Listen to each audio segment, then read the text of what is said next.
तो चलिए अब खबरें विस्तार से। देश में शीतलहर का प्रकोप बहुत तेजी से बढ़ रहा है। खासतौर से उत्तर भारत के राज्यों में ठंड बहुत ज्यादा है। उत्तर प्रदेश के यूपी में माफ करना, उत्तर प्रदेश की अगर बात की जाए तो इस कदर जानलेवा वहां पर सबसे ज्यादा सर्दी हो रही है। कानपुर में गुरुवार को केवल 2 सरकारी अस्पतालों में 25 लोगों की हार्ट अटैक से मौत की खबर है और ब्रेन स्ट्रोक से भी एक की जान चली गई। वहीं नया साल शुरू होने के बाद देश में लोगों को ठंड से निजात नहीं मिली है। मौसम विशेषज्ञों की माने तो आने वाले कुछ दिनों में पारा और गिर सकता है। वहीं पहले की संभावना यह जताई गई थी कि इस साल पड़ने वाली ठंड कई पुराने रिकॉर्ड ध्वस्त कर सकती है।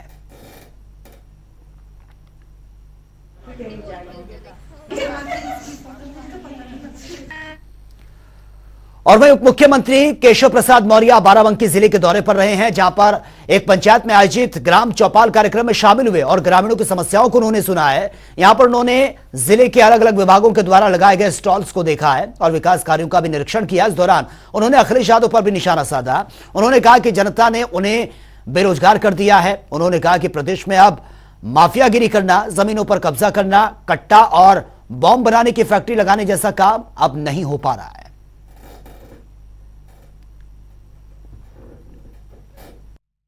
का गांव में समाधान का संकल्प लेकर के ग्राम चौपाल का आयोजन उत्तर प्रदेश सरकार के द्वारा शुरू किया गया है। वह प्रत्येक शुक्रवार।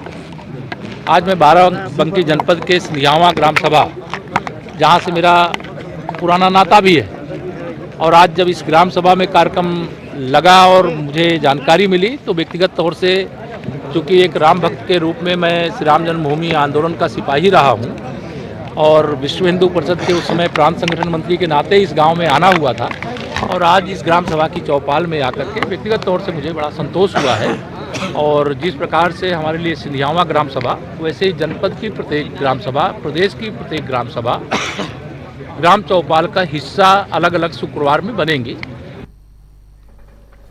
और वहीं कानपुर देहात के चर्चित बलवंत हत्याकांड में सपा अध्यक्ष अखिलेश यादव ने अपना वायदा निभाते हुए मृतक के परिजनों को आर्थिक मदद पहुंचाई है। मृतक बलवंत के परिजनों को सपा विधायक अमिताभ वाजपेयी ने सौंपी है। 5 लाख का चेक उनको सौंपा है। आपको बता दें कि पुलिस कस्टडी में बलवंत की मौत हो गई थी।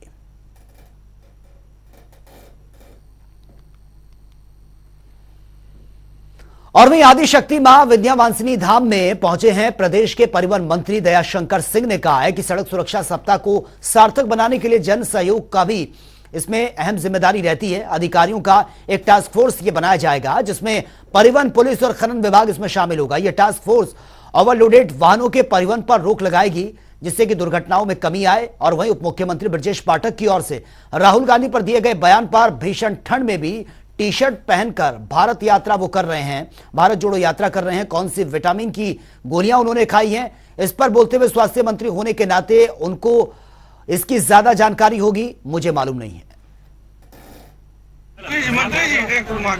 आज मां विंध्यवासिनी के दर्शन हुआ और मैं रावतगंज में मेरा कार्यक्रम है। आज वहाँ खेल के प्रतियोगिता का जो है समापन है और यहाँ भी हमारे अधिकारियों के साथ जो है रोड सेफ्टी पर मीटिंग थी। ये हमारा सड़क सुरक्षा सप्ताह में इस महीने को हम लोग मना रहे हैं।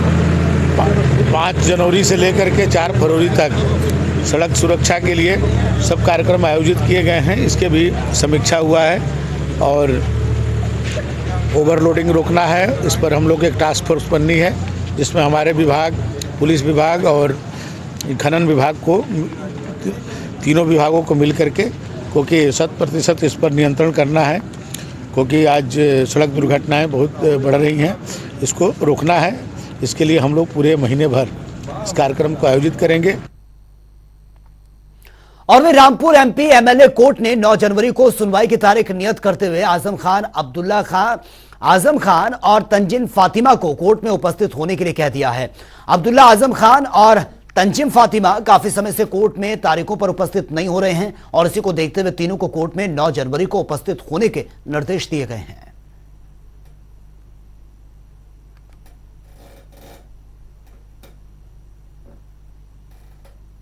आज जो है एक मुकदमा अपराध संख्या 4/19 थानागंज की थी, जो 420 67 68 71 की थी, जो अब्दुल्ला आजम खान के डबल जनप्रमाण पत्र से संबंधित मामला था।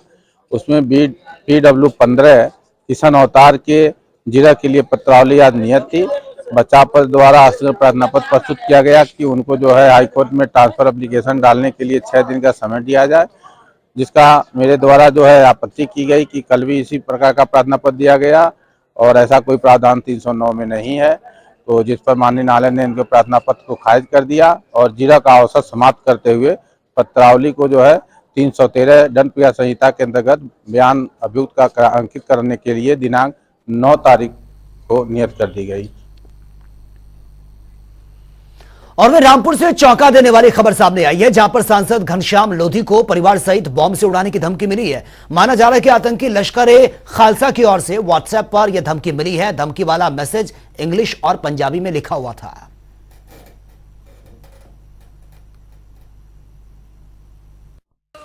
देखिए, कल से व्हाट्सएप पे 3-4 कॉलें आई मेरे पास और मैंने जब व्हाट्सएप खोला तो कोई लश्कर खालसा नाम से कोई संगठन है ना, और कुछ संदीप खालिस्तानी कोई है, तो उन्होंने ये धमकी दी है और उन्होंने कहा है कि तुम्हारे और तुम्हारे परिवार को हम बम से उड़ा देंगे और जो भाजपा के नेता हैं है ना, और उन्हें और आरएसएस के नेताओं को बम से उड़ा देंगे और या तो भाजपा छोड़ दीजिए आप। लेकिन इसकी शिकायत मैंने कप्तान साहब से कर दी है। कप्तान साहब से मैं खुद जाके मिला, उन्हें बताया ऐसे ऐसे व्हाट्सएप आया ये और उनकी जांच का विषय है। उन्होंने जांच करा रहे हैं और जो भी दोषी होगा उस पर कार्रवाई की जाएगी।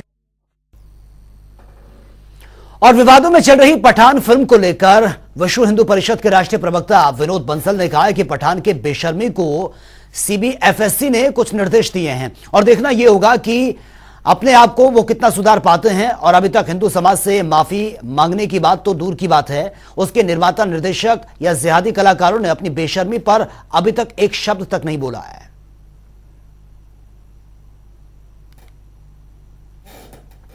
पठान के बेशर्म कलाकारों के बेशर्म रंग गाने पर जिस प्रकार से सीबीएफसी ने कट करने के निर्देश दिए हैं, उसे एक बात तो क्लियर हो गई कि इनका चाल चरित्र चेहरा क्या है। लेकिन देखना यह है कि इसके निर्माता, निर्देशक और कलाकार उस बेशर्मी से कितना बाहर निकलते हैं। हिंदू समाज ऐसी घृणित चीजों को कदापि स्वीकार नहीं करेगा जो हमारे मानव बिंदुओं पर आघात करे और साथ ही साथ लव जिहाद को प्रोत्साहन दे। अब ये फिल्म के निर्माता, निर्देशकों को तय करना होगा कि फिल्म दर्शकों के लिए बनेगी या सिर्फ इनकी जेब भरने के लिए। अभी तक इन्होंने न तो हिंदू समाज से माफी मांगी है, न ही इनका कोई कमेंट आया है। इस बात से भी बड़ा क्लियर कट इंडिकेट हो रहा है कि आखिरकार ये किस बेशर्मी की हद तक जा सकते हैं। अब देखना यह है कि इसको दोबारा से रिलीज होकर के कैसा इसका चरित्र और चेहरा सामने आएगा। लेकिन हिंदू समाज ने तय कर रखा है कि हम अपनी बेटियों को और इन लव जिहादियों के हाथों टुकड़े टुकड़े गैंग का शिकार नहीं बनने देंगे। और वहीं लखनऊ के क्षेत्रीय पासपोर्ट सेवा केंद्रों पर स्वच्छता को लेकर आवेदकों को जागरूक किया गया है।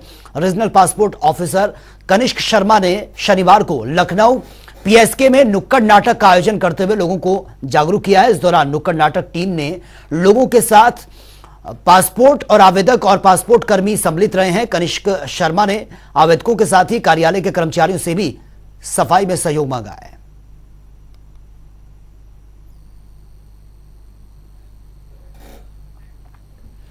और वहीं उत्तर प्रदेश में एकल अभियान के अंतर्गत राष्ट्रीय खेलकूद समारोह का आयोजन यह किया जा रहा है। उत्तर प्रदेश के गांव के हुनर को धार देने के लिए राष्ट्रीय खेलकूद समारोह 5 से 7 जनवरी लखनऊ के केडी सिंह बाबू स्टेडियम में प्रतियोगिता का आयोजन यह किया जा रहा है। और प्रतियोगिता में जितने भी खिलाड़ी हैं उनको पुरस्कार देकर सम्मानित भी किया जाएगा जो इस प्रतियोगिता में जीतेंगे।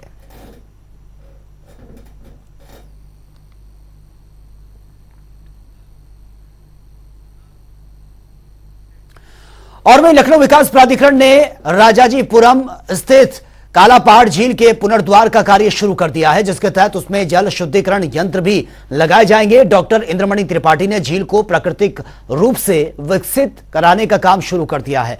प्राधिकरण के सहायक अभियंता केपी गुप्ता ने बताया है कि लगभग 11 एकड़ क्षेत्रफल में यह झील सौंदर्यीकरण पर 3.8 करोड़ रुपए इस पर खर्च किए जाएंगे।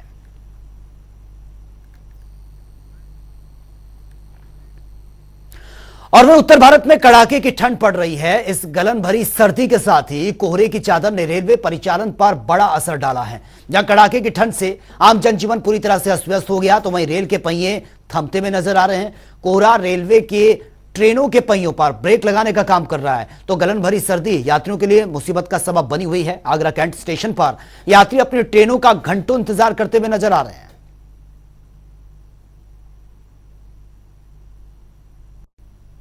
उत्तर भारत के साथ साथ ताजनगरी आगरा में गलन भरी और कड़ाके की ठंड पड़ रही है और जिसका असर रेल परिचालन पर भी देखने को मिल रहा है। इस समय लगभग 22 से 24 गाड़ियां 1 घंटे से लेकर 6 से 7 घंटे तक देरी से चल रही है, जिसमें समता एक्सप्रेस है, मर्दर एक्सप्रेस है, शताब्दी एक्सप्रेस है, पंजाब मेल है, छत्तीसगढ़, ऐसी तमाम गाड़ियां इस समय देरी से चल रही हैं। इसके साथ ही लगभग आधा दर्जन गाड़ियों को निरस्त कर दिया गया। तो समझ सकते हैं आने वाले समय में और भी गाड़ियां प्रभावित हो सकती। आप देखिए पीछे मैं अपने साथी से कहूंगा वो दिखाएं कि किस तरीके से अभी एक गाड़ी आई है जो कि लगभग जिसको सुबह लगभग 10 से 10:30 बजे के आसपास आना था और लगभग 3 से 4 घंटे लेट आई है।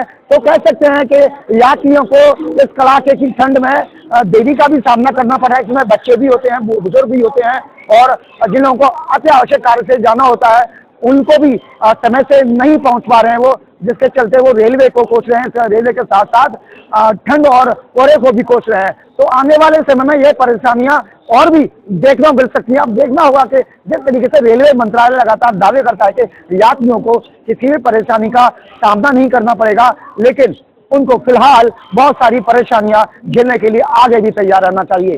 दीपावत, जनता टीवी, आगरा।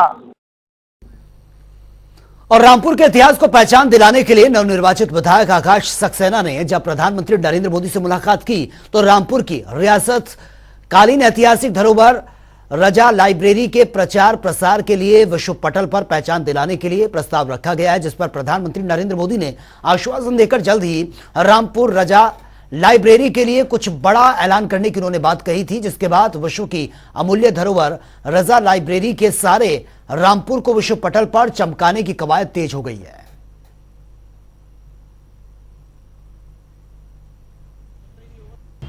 नहीं, ये तो हमारा मिनिस्ट्री ऑफ कल्चर का ये लाइब्रेरी है, बहुत आइकॉनिक लाइब्रेरी है। एक्ट के तहत, एक स्टैट्यूटरी एक्ट के तहत ये गवर्न होता है। इसमें बहुत सारे रेयर आपके मैन्युस्क्रिप्ट्स हैं, 17,000 आपकी रेयर सभी प्रकार की मैन्युस्क्रिप्ट्स हैं। मैंने आज देखी हैं, कॉइन्स हैं, कलेक्शन है, आपका किताबें हैं, है ना।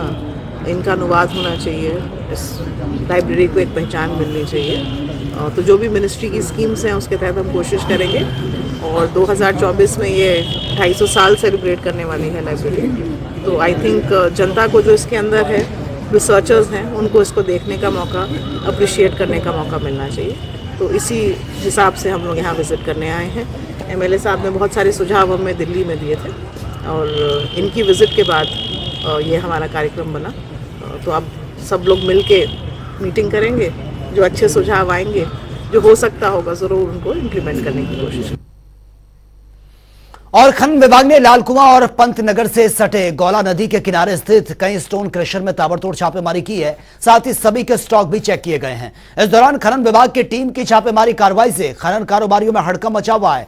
देहरादून से आए खनन विभाग के निदेशक एसएल पैट्रिक और अपर निदेशक ने उनके नेतृत्व में शांतिपुरी क्षेत्र में 4 स्टोन क्रशर और 1 स्क्रीन प्लांट और 1 भंडारण में यह छापेमारी की गई है।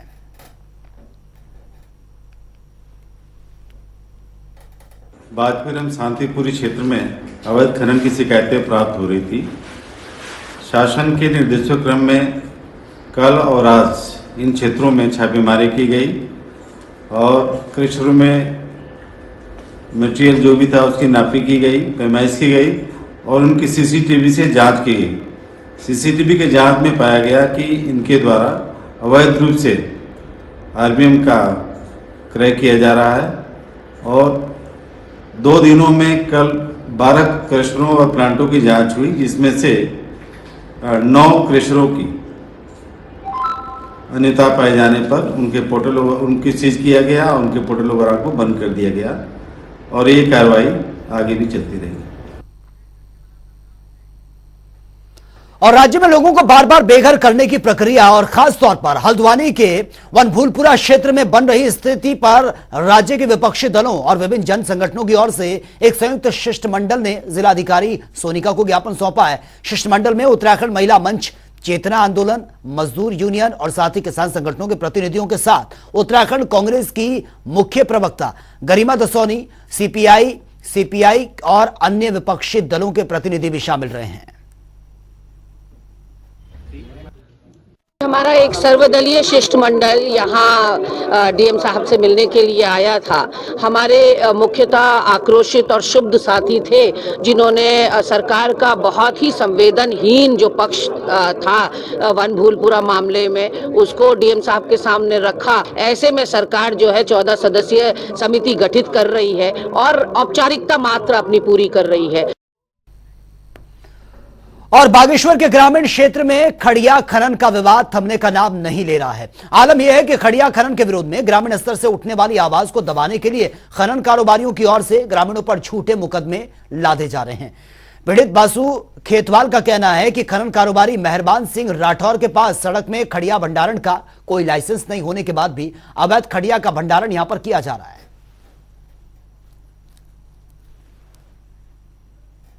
खड़िया माइन के वालों के द्वारा एक मेरे प्रति एक एफआईआर हुई थी थाने में कि हमको बासु खेतवाल परेशान कर रहा है और यहाँ पर खड़िया नहीं उतारने दिया जा रहा है और हमारे पास परमिशन है। तो हम लोगों ने इनसे कहा, पुलिस वहाँ पे मौके पे आई थी कि हमें परमिशन दिखाइए, किसका परमिशन है, लोक निर्माण विभाग का परमिशन है या जिला अधिकारी महोदय का परमिशन है। तो फिलहाल इस बुलेटिन में मेरे साथ इतना ही, लेकिन तमाम खबरों के लिए आप बने रहिए जनता टीवी के साथ। नमस्कार।